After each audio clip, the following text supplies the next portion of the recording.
Maintenant, le biboya, liberté provisoire, va payer ça en camp.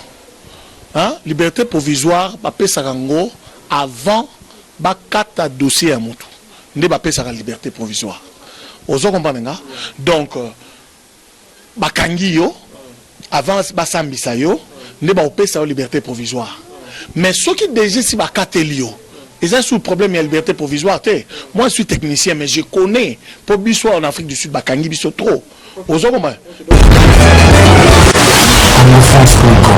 Bengaka Akin, qu'est-ce qui se passe? Et si les gens à Est, les gens continuent à mourir.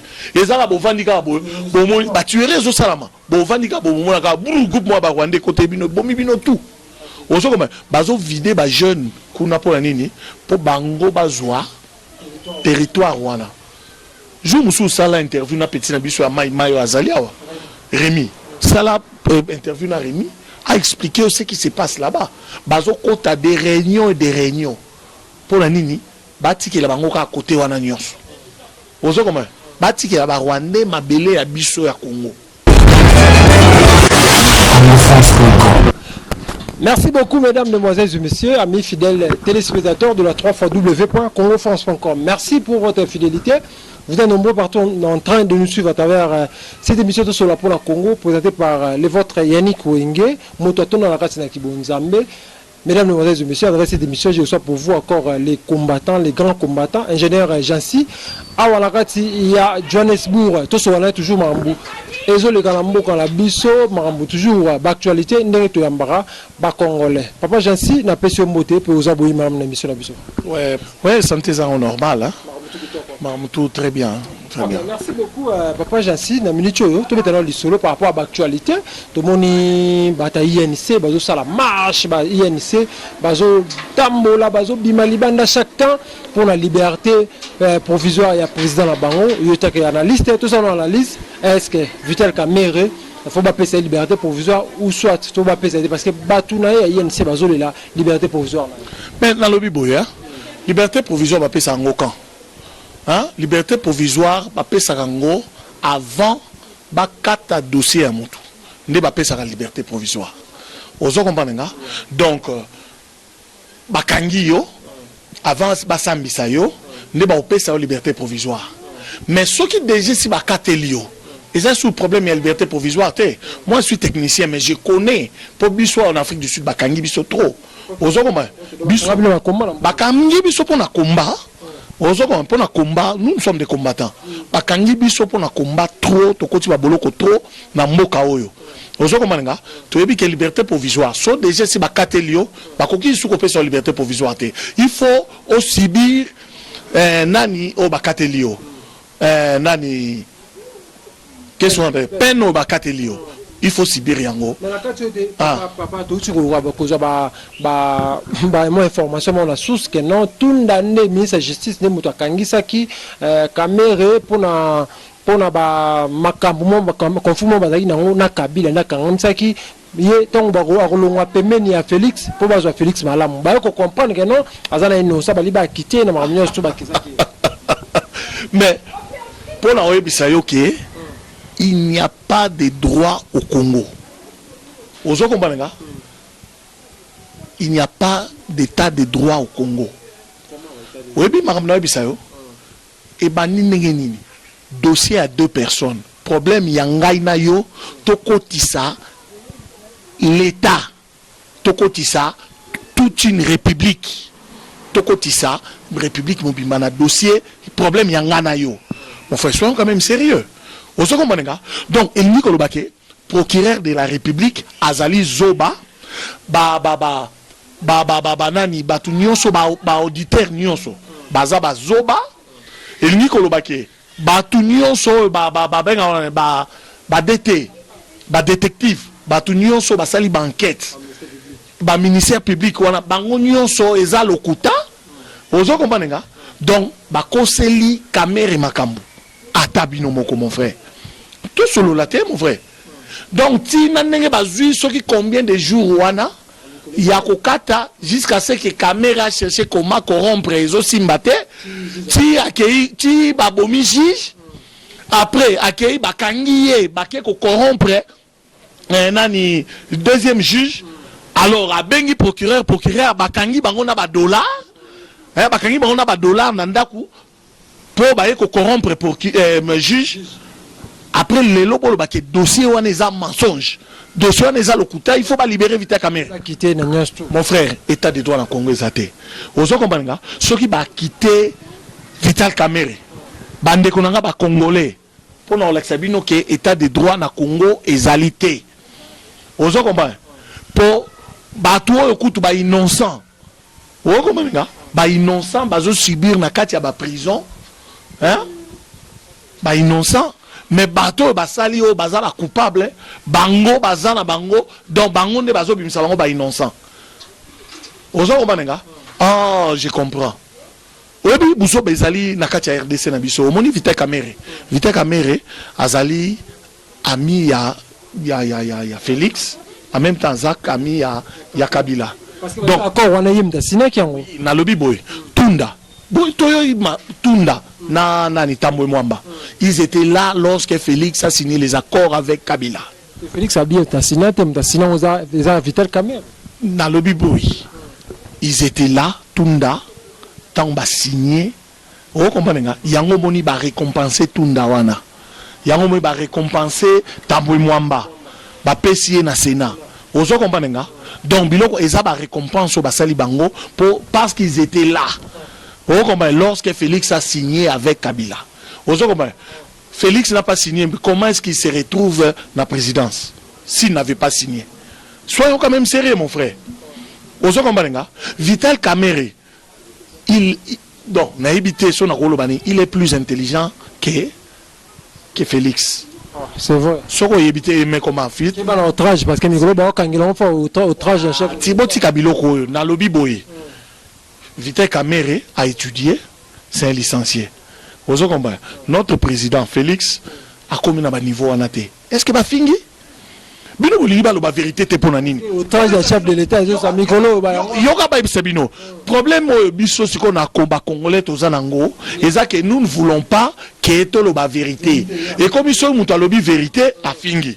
Oh mususu a lobby que pona yé selon yé. A lobby que a leki moi si à Félix na kitoko. Christelle, que c'est moi là, c'est moi là, bon, tout cela. À lobby, à l'équipe, moi c'est président Nakitoko. A fingi. Moi, tu vois là, outrage pour la. Outrage, en Olingelo Bani. Oh, c'est que français, toujours confondre ma solo. Toujours confondre ma solo. Mon frère, si je dis que je suis plus beau que toi, est-ce que est concerné yo? Est-ce que ceux qui ont moniqué, dans la l'équipe Nakitoko, est-ce qu'il a fini yo? Oh, mon frère. Il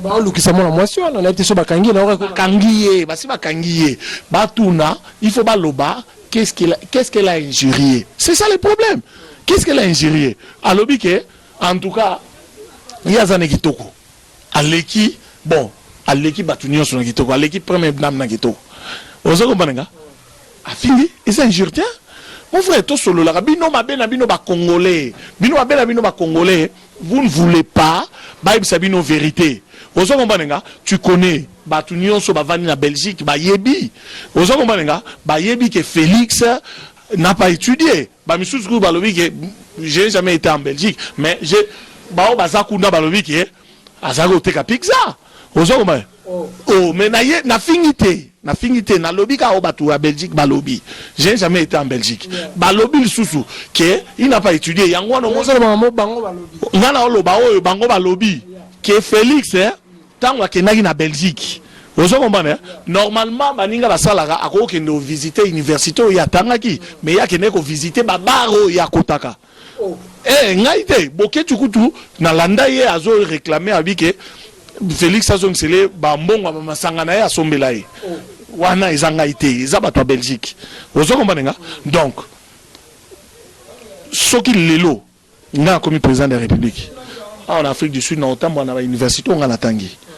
On a visité, on a mon commis. Sope na bimi, na yé, neti na Congo, na okinde na ici qu'on a tanga, na vérifié, na Nathalie na sepeli. Vous comprenez? Oui, na ko salango. Mais so les commis qui n'a que visité bar, président, mkolo bar wana na pese kuna mbongo a renforcer business na ye. Pour anini Donc, na l'accès gratitude na ngai na eloko yo na barwana. Ozo comprendre, c'est ce qui s'est passé en Belgique. Je n'ai jamais été là-bas. Ozo comprendre. Tout solo là mon frère, Vital Kamerhe est plus intelligent. Vital Kamerhe n'est pas zéro dirigé. Félix. Ozo comprendre. Oh. Wana pas outrage gaga. Te pour bino e komi ga outrage. Et le qui n'a pas problème, je m'en fous. Combien de Congolais ba koufi? Ozo comprendre.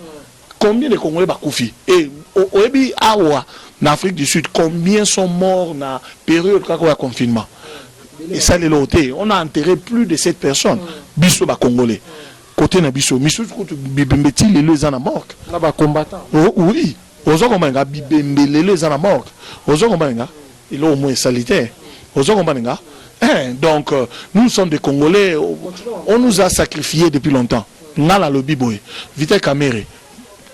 Makambo yo soki ba libérer Vital Kamerhe so ba meki ko libérer Kamerhe do ngelo baké mensonge sur mensonge na ba état de droit na bango ozo kombanenga pour na relaxa bino ouvertement état de droit exacté la même personne qui dirigeait c'est celui-là qui est en train de diriger le pays ozo kombanenga batika mascarade liboso.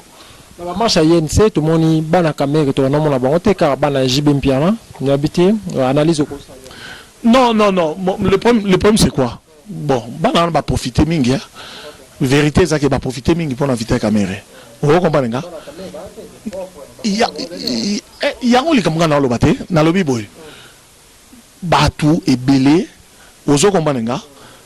Bana va profiter na mbongo ya Kamerhe. Vous comprenez nga? C'est tout à fait normal. Vous comprenez? Basa ba marche wana. C'est tout à fait normal basa ba marche wana. Vous comprenez nga? Kamerhe a boxé à moi sinaï déjà parti en Afrique du Sud. Vous comprenez nga? A boxé pour à zune wa momi soso pour ebi soko za besoin ya robenga na mbwa na yo ko selaye o ko selaye makambo mbwa o aswaki voisin o mbwa comme bela maladie ya rage o komba mbwa ko vanda pemena na bisote il faut kende ozo komba c'est ce qui se passe lelo ba konzi mona ki pasta mukuna tanga bengana moi sinaye akose moi sinaye moi ça c'est l'infidélité boina bobe bu akomo bana moi bano ya mike donc ça a été toujours comme ça. Innocent, faut pas ça. Bon normalement aza innocent pas ça mukuna c'est un innocent ba kangi pour na raison ya biloko wana te. Vieux à dans la coin oyo. Au moins dans coin oyo. Vieux Claude Machala. Oui, Claude Machala. À qui m'a eu moi si n'a qui au côté il pas chala moana. Kasi bango batu baza na makambwana. Yena dauphin. Yena dauphin. Dauphin. Oui, dauphin. Dauphin ko yebi dauphin te na Congo. Shaddai. Yena Shaddai te baza na masolo wana. Vous comprenez nga? Normal pas ça moko. Justice c'est ça là. Justice ni ne sali.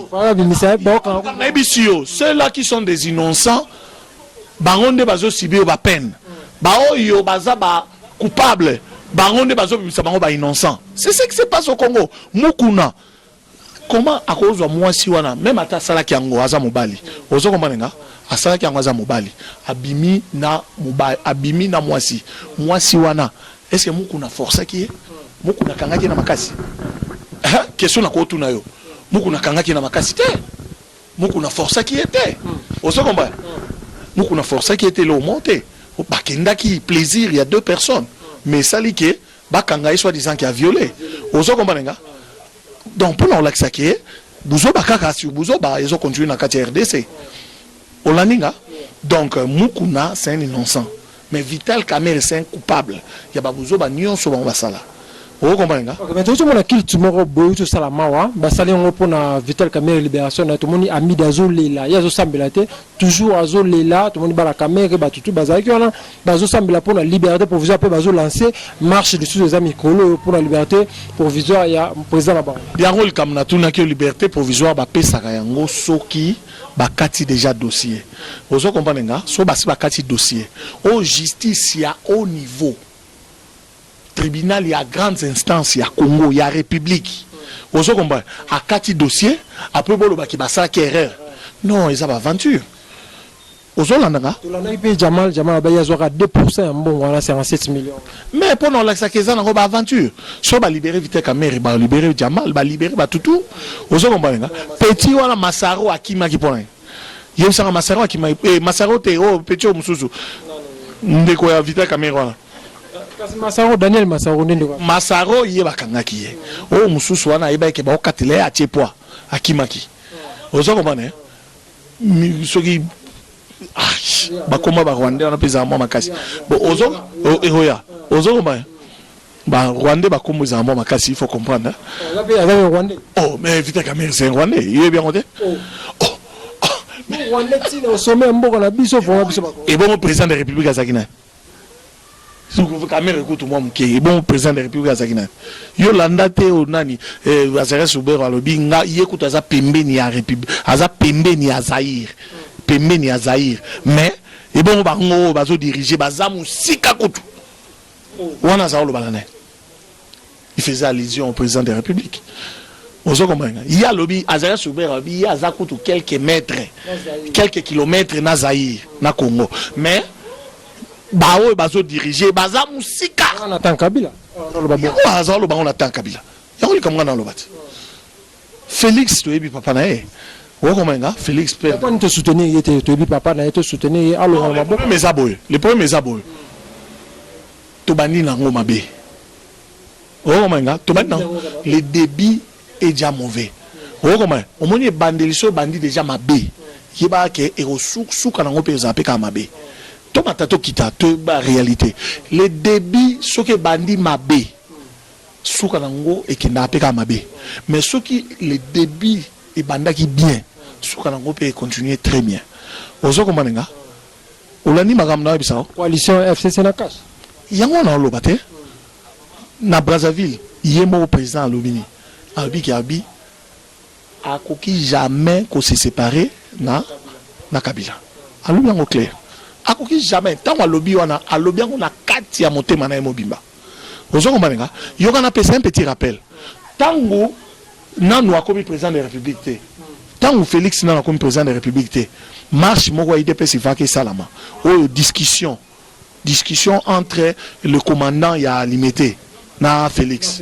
Commandant limité il dit que yo ba pesa que enveloppe il y a $30,000.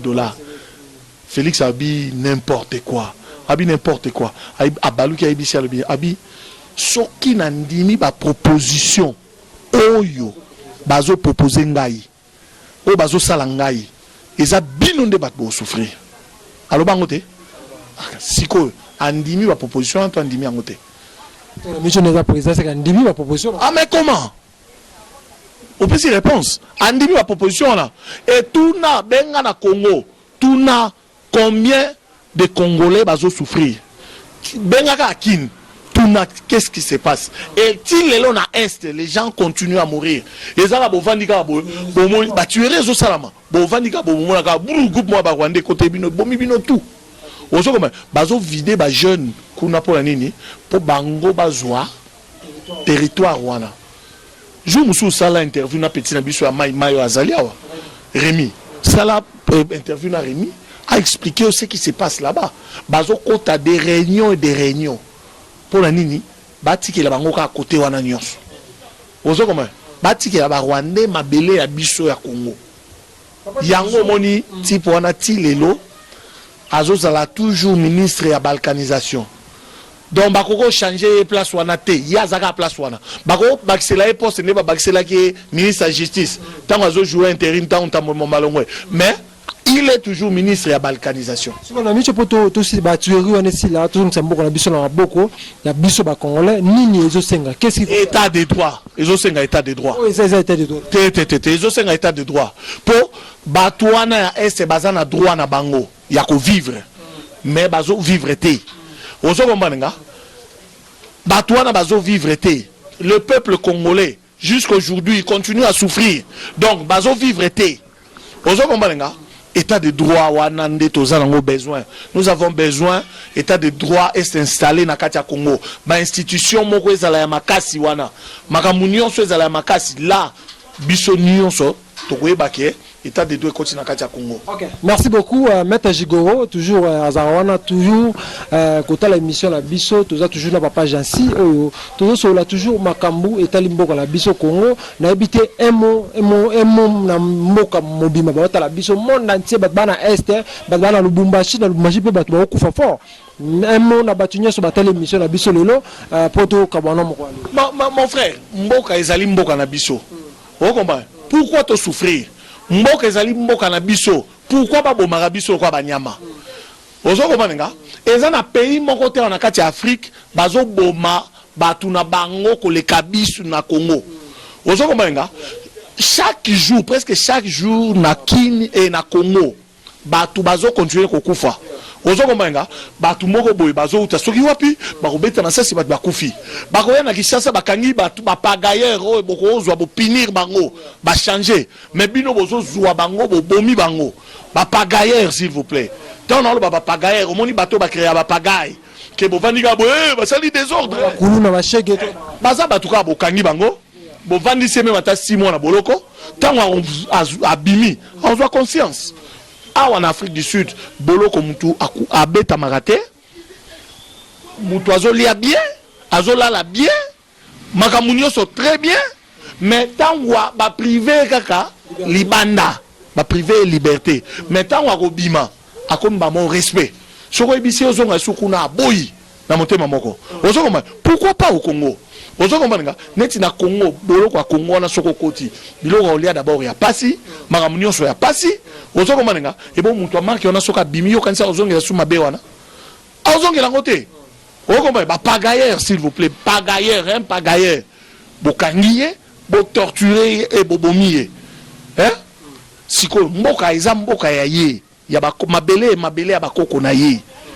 Bo bomiye po na pagaye asali. Justice ezawapi.